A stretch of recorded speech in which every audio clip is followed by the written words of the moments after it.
Kale, 9 observed the latest acquisition with detached curiosity. The bipedal carbon-based life form was shackled, its breath shallow, its eyes wide with a primal fear that registered as chaotic energy in the crystalline mind. The slave market of Xylos hummed with the silent commerce of lesser species, but Kale, 9 was a trader of value, and this human, designated Subject 734, was a puzzle. Its physiology was inefficient, its emotional responses illogical, yet its resilience was notable. The auctioneer's crystalline form flickered as it projected the human's vitals. Elevated heart rate, cortisol levels spiking, yet no signs of surrender. Kale, 9 tilted its head, facets catching the market's harsh light. "Why do you not submit?" it asked, the question of vibration in the air. The human coughed, spitting blood onto the polished floor. "Because I ain't done yet," it rasped, the words a defiance that made no sense. In a universe where surrender was the logical path to preservation, this creature clung to futility as if it were a virtue. Kale, 9 noted the contradiction, filing it away as an anomaly. The transport pod hummed with the quiet hum of inevitability. Subject 734 sat shackled, its gaze fixed on the viewport where the crystalline citadel of Xylos grew larger, a monolithic structure of perfect geometry and cold light. The human's name, Elias Vance, echoed in Kale 9's thoughts, a name assigned for cataloging, not understanding.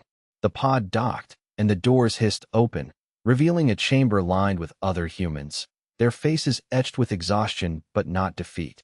Kale, 9 observed their interactions. Whispers of defiance, shared food despite scarcity, a collective refusal to yield.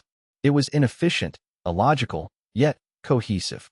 The crystalline overseers had calculated the optimal breaking point for each species, but humans seemed to possess no such threshold.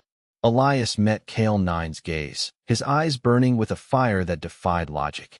"You think this is the end?" he asked, his voice steady. Kale, 9 projected a translation. "Your species is designated for termination. Resistance is illogical." Elias smiled, a raw, jagged thing. "Then we'll be illogical to the end." The response was so utterly alien that Kale 9's processors nearly stalled. Perfection had no room for such chaos. The breaking chambers were a symphony of calculated suffering. Elias hung by his wrists, the crystalline devices humming with precision, each calibrated to exploit the limits of flesh. Kale, 9 observed, its facets reflecting the human's agonized contortions. The data was fascinating. Pain thresholds exceeded, adrenaline surging beyond sustainable levels, yet no surrender. The other humans in adjacent chambers screamed, cried, begged, but Elias only laughed, a ragged, broken sound that grated against the chamber's sterile silence. "Why do you persist?" Kale, 9 asked, its voice devoid of inflection. Elias spat blood onto the floor below. "Because you keep expecting me to break," he gasped. "And I won't."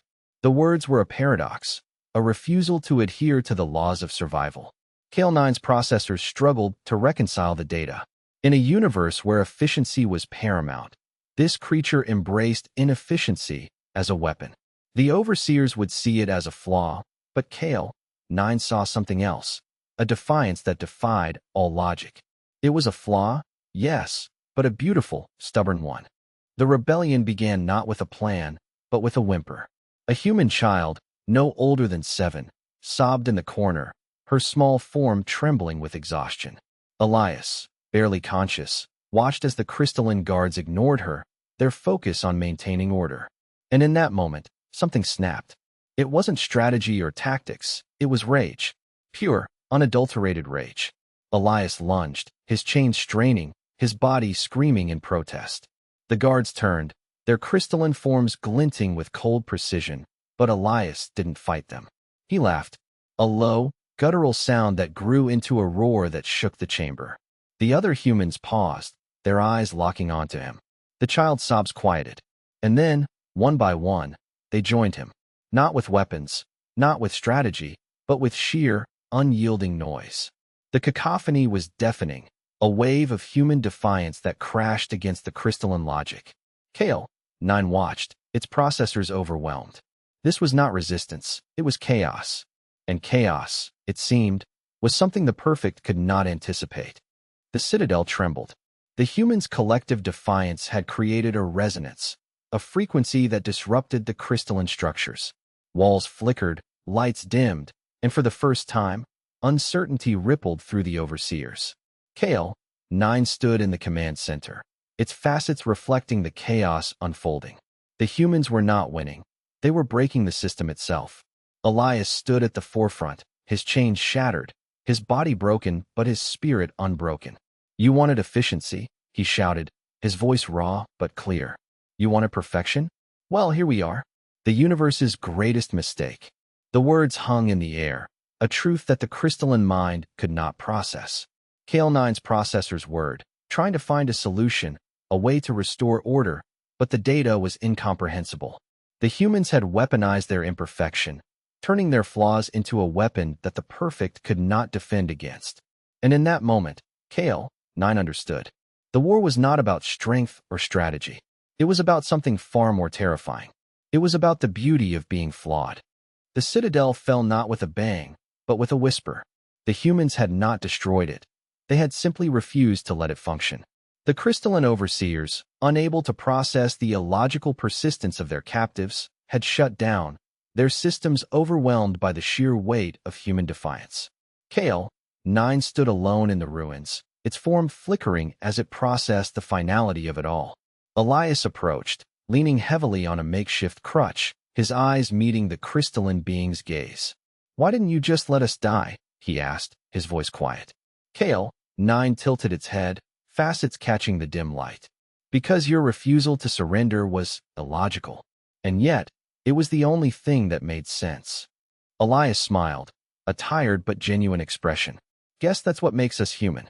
The words hung in the air, a truth that transcended logic. The war was over, not with victory or defeat, but with the quiet acceptance that some things, like stubbornness, like hope, like the refusal to break, were beyond calculation. And in that moment, Kale, 9 knew it had witnessed something far greater than perfection. It had witnessed the beauty of being alive.